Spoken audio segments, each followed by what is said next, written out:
Welcome to New York Wedding Jam, the podcast for modern couples. I am your host, Martine Dardniak, and I'm joined by my co-host here, Jason Alicia. Jason, how's it going? I'm doing okay, Martine. I am just kind of coming off a little bit of a bronchitis thing. It's been a rough few days for me. I don't know what's going on, but I'm sort of coming out with it, but I may cough a little during this episode. I hope not to. Man, I'm so sorry to hear that, Jason. I've had bronchitis exactly one time, and I will tell you that the one thing I know about bronchitis is it lasts a very long time.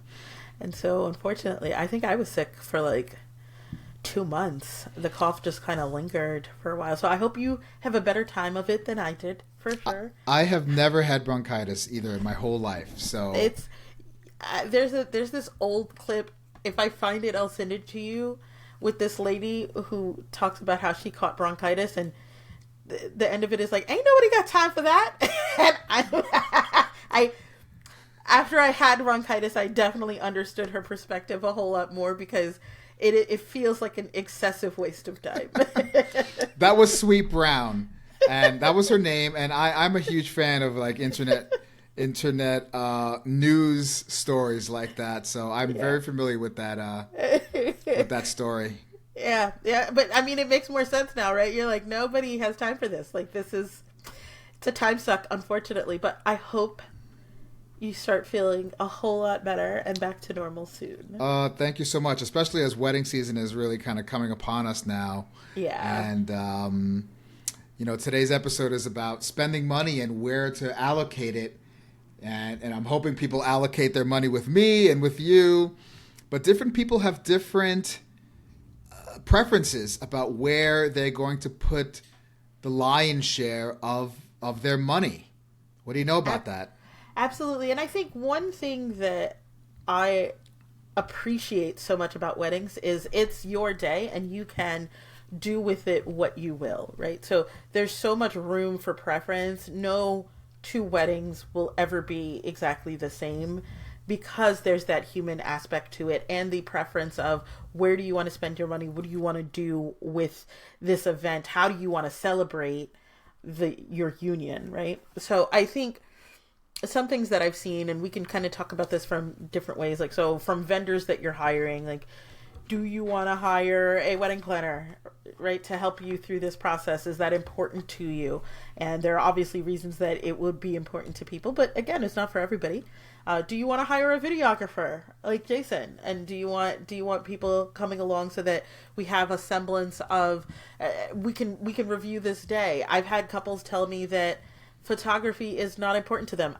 I don't understand the photo video lacking, but it's up to everybody to make sure that they understand that piece of it. Like, where do you think that your money should go from a vendor perspective? But there's also the piece about what do you want the experience to be like for your guests on the day of. So I think we can kind of approach it from those two different aspects today. What do you think? Yeah, certainly. I mean, there's two ways to look at it, like you said, and you were talking about photo and video. Even within the documentarian category, like photo and video, there are certain couples that will even prioritize photo over video, and vice or the versa. Reverse. Right. Sometimes couples, like I've had a couple tell me, I like blatantly say, like, I value video more than photo. And they're like trying to apologize. They're like, I know it sounds crazy. And I'm like, nope, it doesn't sound crazy to me. I love it. Oh, yeah. Not that I love it, but they are really valuing my service. And most people value the photo a little bit more than the video. So Yeah, and I mean, I think it always depends, right? Like, there are definitely people, and I've had couples who want the video, especially nowadays, where they're like, no, photo, sure, we'll have some photo, but we really want to make sure that we have the video, because that we know we're going to watch, that we know we're going to come back to. Am I going to, go through an online album? Am I ever going to print these pictures? Some people don't, right? Or they don't, it's not the value prop is not there for them. Everybody has a perspective to which they come to it with. And the beautiful thing, like I said, is that you have those options. my suggestion is always just that you think it through, right? That you know why you're making specific decisions as opposed to, well, everybody just does this thing. And so everybody tells you that you have to value photo more than video. And so I will clearly want to spend more money on photo than video. You don't have to if you don't want to, right? Like if that's not your thing. Or I'm sure I can do this entire wedding myself. Yes, it's going to stress me out. Yes, I don't know what I'm doing and I don't know how to come into it. And it would be nice to have the guidance, but everybody else I know has done it on their own. So I don't want to hire a planner. I mean, you could if that's your preference, but if you know that this is something that would help you enjoy your day better and help the day go more smoothly and be what you want it to be, then maybe hiring a planner is for you. It's at least worth thinking about and talking through the options so that you know why you're making a decision as opposed to just having decisions laid upon you. Yeah. One of the other things that I see sometimes couples are really interested in doing, I have a name for it. It's called relating. And really what the couple is interested in is, in most weddings, a lot of times people don't have enough time to connect. Either the couple with their guests and the guests with each other, guests with guests, right? And so I've seen some couples really spend money and time planning their wedding to be a big connection fest. So whether that be table games or an extended cocktail hour or extended group photos, which I know drives photographers crazy when they're trying to wrangle people into portraits and people just want to talk and connect and kiss and hug and they haven't seen each other in a long time, and things like that. So, if people are interested in relating, connecting, bonding with each other, that may be something to think about, where to place your money to have your guests and you as a couple connect and relate to each other. Right. And I think that's one of those things that, I've had couples keep their weddings more intimate for that reason. I want to make sure that I have a chance to meaningfully talk and connect with each of the individuals that I have invited to my wedding. I want them to be people that I know that we have a common theme with. I've had people spend a lot of time arranging their table assignments because they want those people at the table to be able to have a conversation and connect with each other. Maybe they don't know each other, right? Like, so it's possible that you're bringing disparate groups together, but that you're still intentionally setting it up so that the people at this table have something in common that they can discuss, even like down to like naming the tables for something specific. Sometimes that's where that group of people has in common. Sometimes it's where they met, etc. But everybody has the opportunity to better connect. Maybe the couple does like to play games. Again, more interpersonal or that relational aspect of the wedding.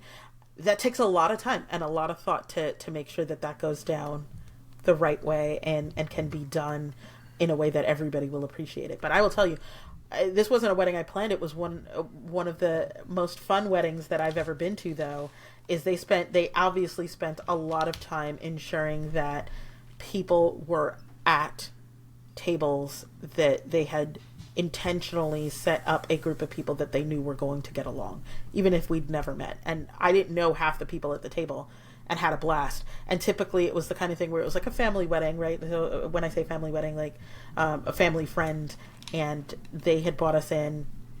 We were coming in, and normally when you do that kind of thing, you sit with your family. They split us all up. Because they knew that we all kind of had different things that we were interested in, and so they wanted to sit us at a table with like interests as opposed to just family, because that's easier. So things like that I think are really special, and you can add to your day. Was this you as a guest? Is that what you're telling me? I was a guest. Okay. I was a guest. Okay. Yeah, I had a similar experience about maybe 4 or 5 years ago. I don't know if the audience knows this, but I was an ocean lifeguard for about 25 years. And one of our guys was getting married and lived in a beach community.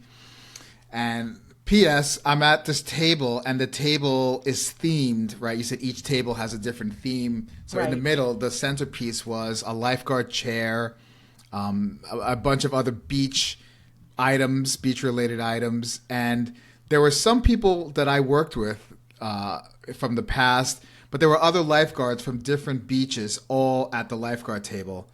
So it was really fun to meet other lifeguards, and we all have very similar experience because we work in the same region. We were protecting the Atlantic Beach coastline, Atlantic Ocean, coastline, just different parts of Long Island and Queens. But we were there for a reason. We were all sat there for a reason, and we did, immediately go right into beach talk, and it was lifeguards are going to talk their talk. So. Right. So at this table, and again, I don't know if the audience knows this one about me, but I like to sing. And this was a table of like-minded people. And we broke out into song at some point at this table. That's awesome. We were, and it was kind of like, everybody would have like a new song every now and again. It wasn't the whole night. Obviously, there was wedding stuff going on, but that we had these moments where we would just kind of spontaneously burst out into song, which to me sounds like a lot of fun, but I guess it's not for everybody. I bet the neighboring table wasn't so happy about it. They were perfectly fine, Jason. Thank you so much. You're making me cough. Oh my God. So, that kind of thing though, that I think is really just fun. We kept the volume down. Were you guys like interrupting the speeches and stuff like that? Not even a little bit. Not even a little bit. Like we were just appreciating each other's company and the fact that we all kind of had this thing in common with each other. Like, where do you like to karaoke, and where do you like to sing, and what are your favorite musicians, etc. So like we just had a nice lively conversation with moments of song that we kind of brought in, but we had a blast doing it. That sounds awesome. So before the show, we were talking about people who are very interested in having a beautiful aesthetic. Yes. And so if that is where you want to spend the bulk of your money, if you really want to have a beautiful looking wedding, what are where can people spend their money? What are some things they can do with that? I mean, I've seen some fantastic things with flowers and decor that, again, like not just standard centerpiece, etc., but that you really want to talk to a floral designer about making sure that you get the aesthetic down right. And then beyond flowers, there's other elements of decor that you can bring into it that can also just make it your own too, so that it doesn't have to be just kind of standard one thing or the other. But if the aesthetic is part of what you value or the thing that you're bringing to the table, definitely talking to a florist about it, definitely talking to a designer at that, and ensuring that you get the design elements that you want included. It also comes down to the venue itself, right? Like making sure that you spend some time picking a venue that has the right aesthetic for you so that you can build upon it, as opposed to completely starting from scratch, maybe, which may be an option depending on, again, what you're thinking of here. I've seen people, the one thing that I would encourage though is, if there's kind of a lot of decor being built into the plan, is that you ensure that your venue allows you time to build it out, because those things don't happen in 2 hours. Right? Which a lot of times is the amount of time that the venue will allow you to be in the room to set up. And so if you have to have somebody coming in, we're building stages, we're hanging things from ceilings. Are these things allowed at your venue? Do you have time to actually properly build them out? But you can do some really beautiful things and ensure that goes down your way. It just depends on your perspective on what you want that aesthetic to look like. So in the previous week, we had our first guest, Catherine Cooper, the non-traditional wedding photographer, who was lovely. And she made a comment about my lighting and said, "Oh, Jason, your lighting looks amazing." And it does, just for those of you listening and can't see me, it looks amazing. But I put special thought into it. And one thing that I've been learning about recently is I've been meeting a lot of lighting specialists, specifically wedding lighting specialists, who will come into your venue and create a scene in every single room. So if you're having a cocktail hour in one room, or your ceremony in one space, if it happens to be in the evening, usually it's the reception area that's happening in the evening.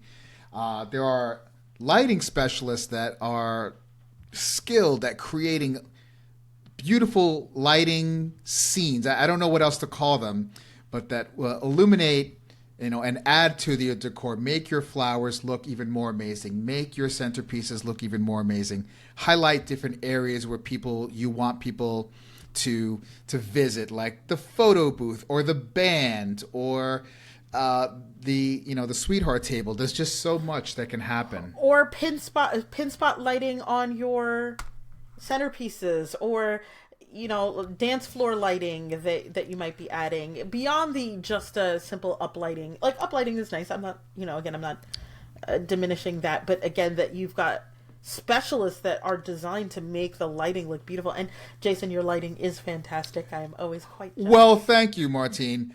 I think we went to a recent event, and I don't even remember what it was. I think it was December, that WIPA Gala in New York City. Yes. At the Mandarin Yes. Oriental Hotel. I don't know if you recall the lighting in that place. I do. When I arrived early because I was filming the event, and I met the lighting specialist. I can't remember his name at the moment. I have him on my Instagram, but we were talking. I've always been a fan of lighting, even before I became a wedding videographer. Whenever I would go to IKEA, I would always be in the lighting section because their lighting section is extensive.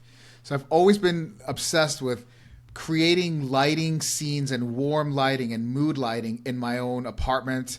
And I do the same in my home now. I'm not great at it, but I do love light. And so just meeting, oh my God, I can't remember his name. And he was just, it'll come to you. Yeah, he was showing me all of the different scenes that he was creating. It was a disco theme, so lights were bouncing off the disco balls and different colors. And I'm just a big fan of lighting, and I think that if I were getting married today, You'd spend some more time on the lighting. I'd spend some more time. Like, that would be a vendor. Like, whoever thinks that's like a vendor, but I mean, these people are creating amazing scenes and visuals and accentuating the decor that you already have. So I'm just a big fan of lighting. No, 100%. And I think it is just from the perspective of, there's so many things. So I've seen beautiful backdrops that have been built, from the ground up, and not just kind of your standard, okay, there's something here, but literally people taking time to build this in, incorporating lights and drapery and positioning, etc., so that everything kind of focuses the way that it needs to. Or I've met tabletop decor vendors where that's all they do, is they provide decor for your tables, and you have so many options on what that looks like, and that's literally all they do. They've got rentals for your tables, and you can spend time designing what the tabletop looks like if that is something that's really important to you. Or from like the down to the fork, right? So, like we don't just have to have standard silverware, for example, like things like that. Or are we going to use chargers or plates? Beyond just the flowers, and even with the floral design. Floral design doesn't just have to be a one centerpiece. I've seen all different kinds of centerpieces, and in different shapes, sizes, with different materials, etc. I know a vendor who built the vases for the centerpiece because she couldn't find one that would give the aesthetic that her client was looking for. So she literally built the vases for her client. Amazing. In order to make sure that you had that they had the right decor. So things like that I just think, if aesthetic is one of your things, you can spend a lot of time figuring it out exactly, but having that professional eye to get your vision down the way that you want it, and you can walk into the room and just be awed by what you're seeing there, from the lighting down to the last fork on your table. One last thing about aesthetic, there's another company called Centex, like the word scent, CENT, with an EX at the end of it. You can find them on Instagram. They specialize in creating aromas for your events. Yes, I've met them. So we talk about that's right, we were at that event together. Yes. Oh my goodness, right. So they talk about all like the taste and all of the things that you'll be eating and seeing and hearing, but this company specializes in creating different aromas for the different rooms or different spaces at your event. And Martine and I were at an event together where we got to create a scent or create an aroma for ourselves, and I guess that's what's involved in that. You design a smell, and the diffusers are placed all over the space, and your space or your event can smell like however you want it to smell, which is amazing. Which is amazing, and I don't think we spend enough time thinking about what a room smells like, but Right. the scent really does add to the mood and the atmosphere. And so that's one of those things where, like, there, any way you want to go about it, if the aesthetic or kind of mood of the room, if you will, is something that's really important to you, spend some time thinking about which vendors or what that wants to look like, what you want that to feel like, and what you want the guest to experience from that aspect. One other thing that I really like for couples is for the couples who are into the party. Yes. Of the moment, deciding on what kind of party atmosphere you would like, or how much time you're going to spend on that piece of your event. So from my experience, that's where we come into band versus DJ and scheduling, like timeline wise, how much time do you have in it. So those are my experiences, like making sure you're spending time deciding on the musical theme and what that party is going to feel like for you. Are there any surprises you want your guests to have? Do you want performers of any kind there? I've had people do things like, I had a couple that did stilt walkers at their wedding, for example, because that was something that was really super. They wanted that experience for their couple. So different things that you can have from a party atmosphere or experience that you want your guests to enjoy. Yeah. Yeah, I've been at weddings with the stilt walkers. Absolutely amazing. It's just so fun. And there's also like the robot guys, those robots that'll show up at your wedding and perform. Right. But even without that, if you think about a simple DJ, and I don't mean that to insult DJs, but there are some DJs where there will be a DJ and an MC, and there are some DJs who specialize in being more behind the scenes. They are minimal. They are just there to announce your presence, announce you as a couple, and play music.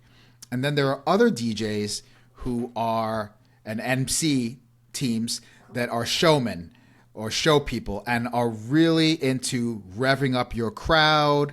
And they are like a ringleader at a circus or an announcer, and they have these great voices, and they will interact and engage with the crowd and make the event more lively. So even without hiring performers or bands or fire breathers or stilt walkers or violin. I saw a violin guy one time. It was an electric violin. And he was dancing. Maybe we saw the same guy. He's flipping around, playing the violin, and it was amazing. But even without that, there are DJ companies that are meant to be, behind the scenes and really kind of minimalist. And then there are DJ companies that are designed to be the centerpiece of your entertainment for the evening, with lights and fog machines and sparkler things that fly up in the air and laser light shows and very gregarious and entertaining MCs and very funny guys, and just so that depending on what you want in terms of your party, and of course obviously being able to play the kind of music that you want that's really going to get your guest out onto the dance floor and keep them out on the dance floor and leave it out on the dance floor, as some of our couples have. That's especially when we were coming out of the pandemic. A lot of my couples were like, I just want to dance until I drop. Right. With my friends, And I think that's the thing, like, making sure that you spend the time, again, whatever that party atmosphere is that you're looking for, that you're picking a vendor that will get you where you want to go.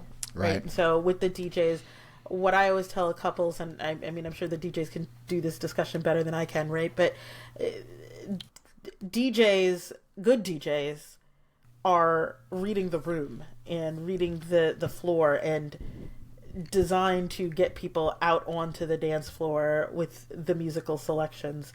So one thing you don't want to do is necessarily have to like dictate every single the playlist in this order is what, you want the DJ to do. You want them to be able to feel the vibe of the room and get that going. And if you've got an MC that came along, or even if you have a separate MC, because there are MC specific companies too. So maybe you found a DJ that you love, but they don't MC, like you can also then hire a separate MC. That's a possibility.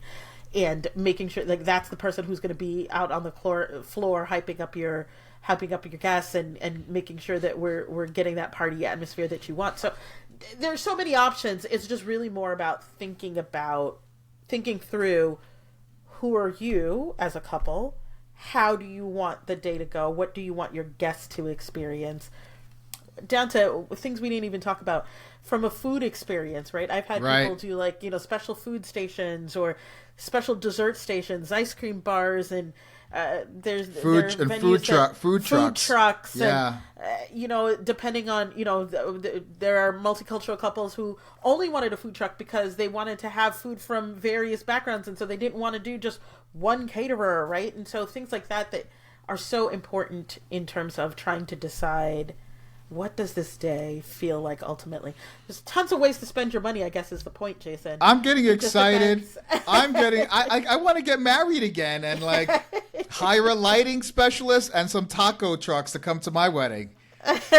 Sounds like a good plan. Sounds like a good plan. But yeah, no, I mean, I think it's just fun for people to think these things through and decide ultimately, yeah, I really want to have this kind of experience. I know my guests, and I think they would really appreciate A, B, C, or D, or for yourself, like, yeah, what would make this day great is if we just hired a fire breather, to come in and perform, or the electric violinist that's going to be there during cocktail hour, or the magician I've seen come through and do tricks, or the comedian that I've seen come in and tell jokes, during the kind of the lull before the reception events begin. So there's so many different ways that you can go about it. It really is sky's the limit.